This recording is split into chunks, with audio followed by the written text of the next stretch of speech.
You're like me, but old. You're like me, but fatter.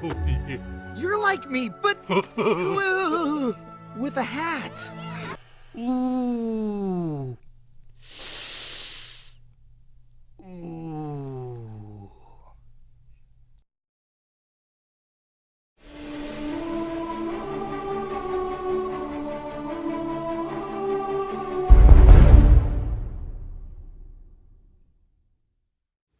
Admittedly, DreamWorks has been having a rough time getting people interested in any upcoming ideas that they have planned. Either because they just don't look very good, or because they're more interested in their two current giants, Kung Fu Panda and How to Train Your Dragon. It's weird that two ideas that sounded incredibly childish when they were first announced turned out to be some of the biggest franchises in animation. Mostly because their sequels have a pretty good stride of continuing with the growth of the characters while coming up with interesting story arcs to develop their world. Which leads me to my first 2016 review, Kung Fu Panda 3. And as it is, it's actually a very good movie. But does that make it the best in the series? Well, I wouldn't say that, and I do have my reasons why. Oogway is meditating in the spirit realm when he's confronted by an old friend named Kai, a bull who has harnessed the power of channeling chi. Kai manages to take Oogway's chi, and with that combined with all of the chi that he took from the other masters he's defeated, he uses it to return to the mortal realm. Upon being told that someone is destined to defeat him, he sets out to steal his chi as well.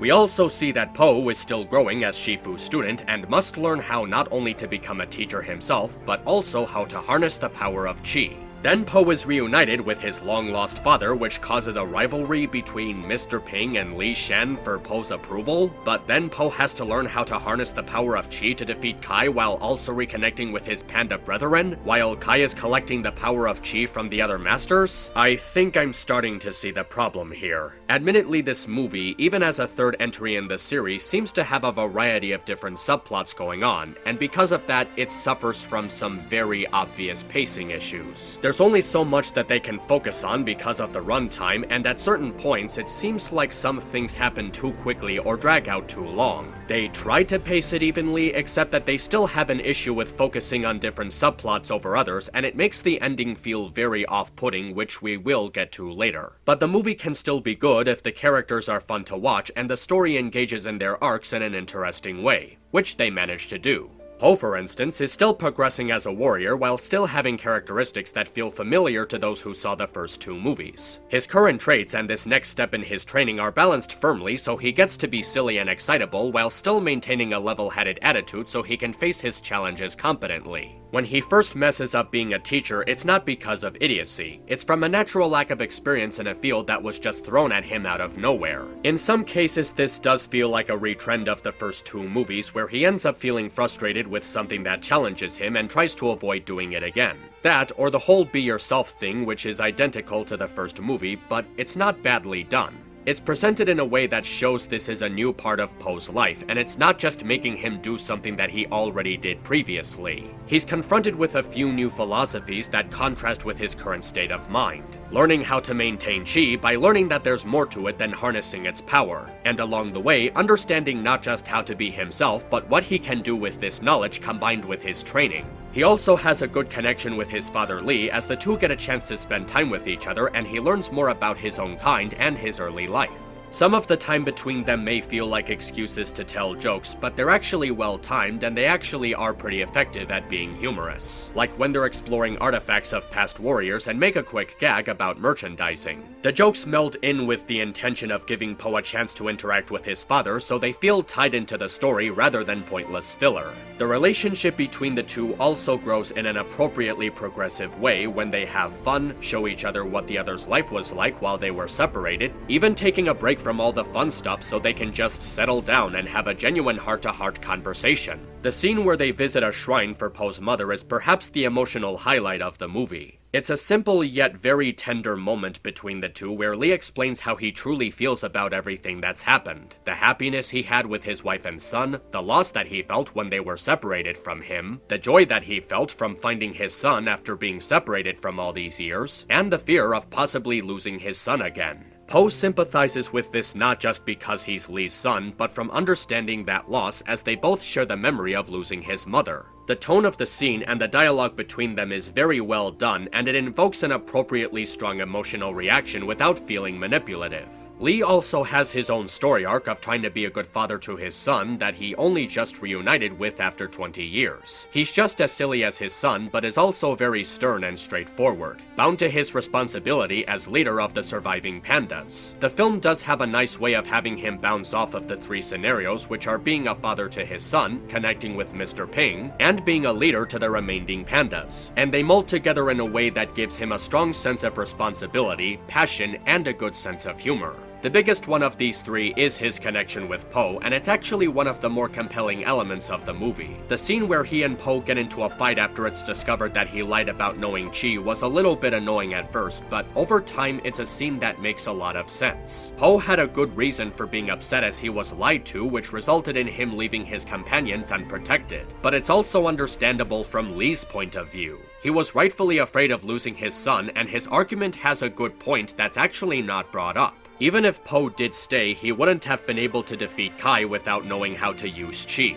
The best thing for Po at the time was to be taken to a place where Chi was discovered and hopefully learn something about it while he was there. Unfortunately, it does tie into a problem with the ending, which again, I'll be getting to later. Seeing Po adapting to a new lifestyle is actually very well done, which is impressive for all of the time that the movie spends on all of its subplots. Each new thing that Po learns is done in a progressive nature where he's being given time to adjust to his environment and the behavior of those around him while becoming more of a panda. With his reactions to each new discovery, and how the other pandas have some genuine reactions to how he does things differently from them. The panda characters also have a nice charm to them and each interact with Po in a unique way, which helps to make them more memorable. It's also worth noting that just the right number of personalities are made present during these scenes. They don't try to shoehorn in too many, but there aren't too few that there isn't enough variety. Each of the key pandas are recognized by their quirks, their interactions with Po, and their designs, which help them stand out amongst the dozens of other pandas. There's also this really nice scene where Mr. Ping lectures Lee about taking responsibility as Po's biological father, but also reveals that he's learned to accept Lee as a part of their lives. It's brief, but it captivates a good sense of growth for both of them.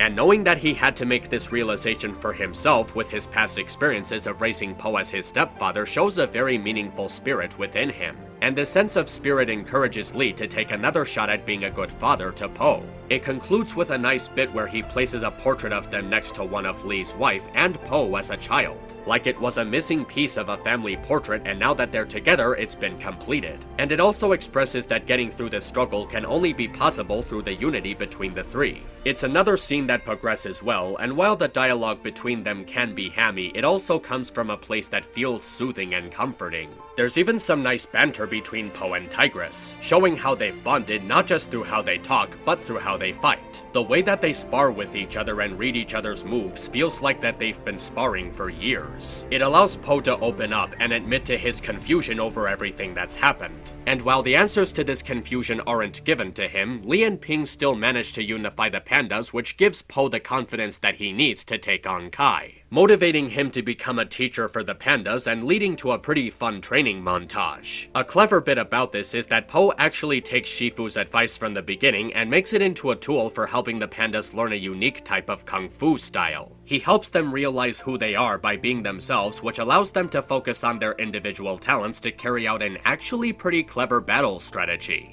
The fight scenes in this movie are just as fun to watch as they were in the first two, even being some of the best fights out of all the three movies. What makes them so good is that it feels like they're building upon the action sequences from the first two movies. Seeing the same type of fight over and over again would have eventually grown stale and boring, so they knew that they had to add more variety to the battles in this one. There's more utilizing of the environment, and it's shot with a very large scope, which helps to make them feel bigger. They have smoother speed, and they fit in some really good humor that doesn't distract from the action. My favorite one has to be the one in the Panda Village where everyone gets their own badass scene of glory, using each of their different approaches to distract Kai, leaving him vulnerable for Po's whooshy finger. There's a lot going on in this battle, but it takes time to concentrate on each individual aspect for just the right amount of time. which allows the audience to take in everything in pieces instead of just getting it in one big swoop, which would have made it feel overwhelming.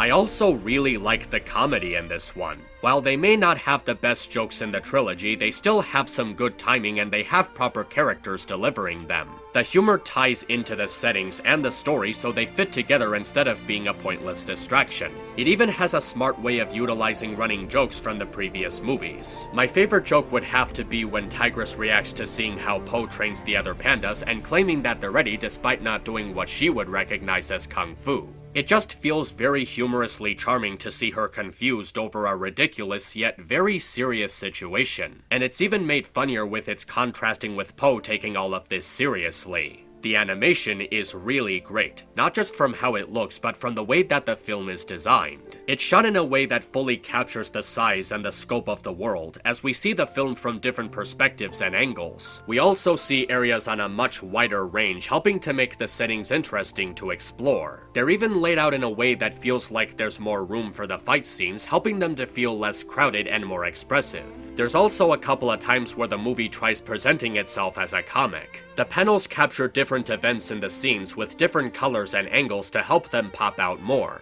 It gives the design of this movie an additional sense of variety and uniqueness, especially considering that this style wasn't really used in the previous films. The movie also uses several different styles of animation, containing basic CGI, cel shading, and even some traditional 2D animation. The way that the animation transitions are used in this movie feel very well molded, and it gives the film as a whole a more artistic edge. The backstory with Oogway just might be my favorite part of the film. Not just because the traditional art style feels so captivating and fluid, but because it's paced well for its 1 minute and 45 seconds of screen time. It's narrated from Oogway's point of view in an appropriately personal nature, and it even brings up some things about him that we never even considered before. Even bringing up some interesting questions about him considering how he used to lead an army with Kai. Like, what kind of army was this? Was Oogway somewhat villainous before his enlightenment through Chi? Was he always a good guy and it was just Kai who became obsessed with power? The way that this scene is laid out just gives the audience a very good intrigue of mystery, providing some ambiguous information on Oogway that's actually very captivating. This entire backstory is laid out in a way that's so clever that it doesn't feel like something that was just made up. These events truly feel like these were things that happened in Oogway's life. They fit into the lore of the franchise, and it also serves as a reasonable catalyst for continuing Po's story. Even the music is orchestrated very nicely. It has a mix of modern instrumentals and traditional Chinese folktale-like melodies. The tone of the soundtrack helps make the scenes feel very nicely directed and much more important. But I have to admit that this is where all the good stuff stops. I've said a lot of good things about the movie so far, but now I have to talk about its flaws. As I said earlier, the pacing is a big issue, and it does come from how there's a bunch of subplots within the story itself. There's plenty of moments throughout the film where one of the subplots is given a lot of attention, as where the other ones are just kind of glossed over until they show up at one point for a few minutes. There are at least 5 or 6 different subplots going on in this movie, and the way that the film juggles them together isn't done very well.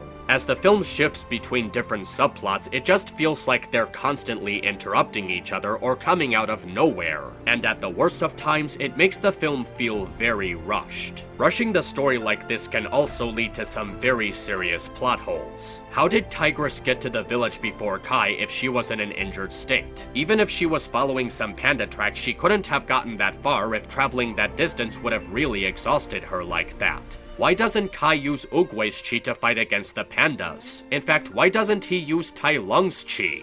The two were established to be some of the most powerful fighters in China, so wouldn't using them along with Shifu make his job a lot easier? And the film also brings up some confusion as to what it exactly means to be sent to the spirit realm. We know that Oogway went there after passing on from old age, but then it's revealed that getting attacked by the Wuxi finger sends you to the realm. Does this mean that the Wuxi finger kills you, or are you simply just taken there? Can you still be alive in the spirit realm while others are dead? Is it that your soul is sent there and your body is left behind in some way? But then where does the body go? Do you die if you're turned into a chi amulet? Do you die if you're sent to the realm as a chi amulet? Would that mean Shifu and the Furious Four were dead the whole time? Can you die again within the spirit realm? I mean, we do see Kai getting blown up while inside the spirit realm fighting Po. Is it that the realm is just some kind of plane of existence that's not exactly connected to death? But Oogway is there, so it's kind of a place where the dead go, but those who get blown up while there go to another realm of death? Do they just disappear? The spirit realm is supposed to play a more crucial part in the film, and yet its presence ends up making the story feel a lot more confusing. The ending is just really, really rushed. In this case, it's the worst example of the film's pacing issues. During the final battle, Po sends Kai and himself to the spirit realm, and the others try to help him fight by giving him their chi. Okay, how are they using chi now?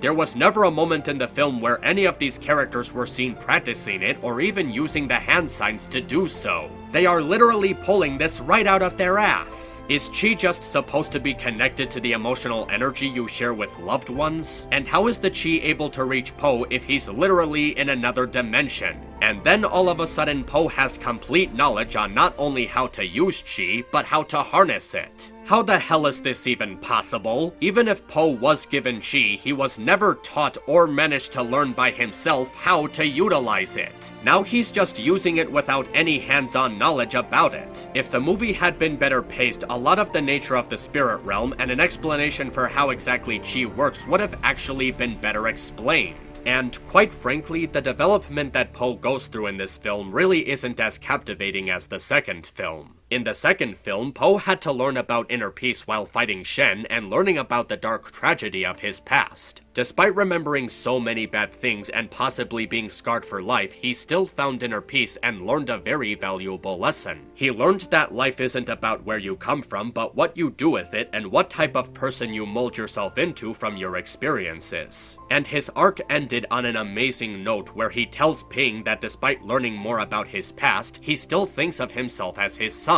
The fatherhood between Ping and Po in the second movie is much greater than Po and Lee in this film because it showed a stronger sentiment between the two. And while the relationship between Po and Lee is good in this film, it just doesn't have that same strong sentiment. Because the movie spends so much time juggling between all of its subplots, we don't get that much time between Po and Lee. And because of that, it doesn't have enough drama to make it as strong as the father-son relationship in the second movie. And lastly, the villain feels mostly unengaging. The two previous films took more time to show us their history to better emote sympathy for them while also elaborating on their reputation in the story. We also got to see their backstories from their points of view as to help them feel more fleshed out. Information on Kai, however, is pretty much hand-waved away and we're simply just told that he was friends with Oogway. The film never goes deeply into his character as we never really get an explanation as to why he does the stuff that he does. Even his personality as this brooding force with a sense of humor doesn't really feel all that unique, considering that the movie is trying to present Kai as a completely new character despite that we've gotten this exact type of villain twice already. So yeah, this movie clearly has several noticeable flaws and it does drag down a lot of the film's intentions. But still, it doesn't really make it bad.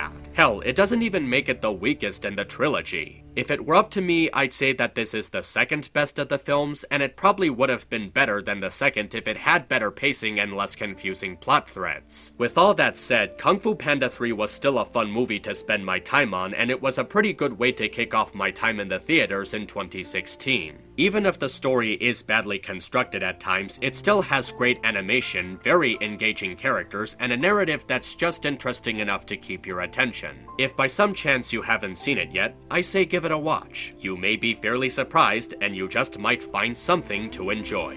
MisAnthro Pony, over and out.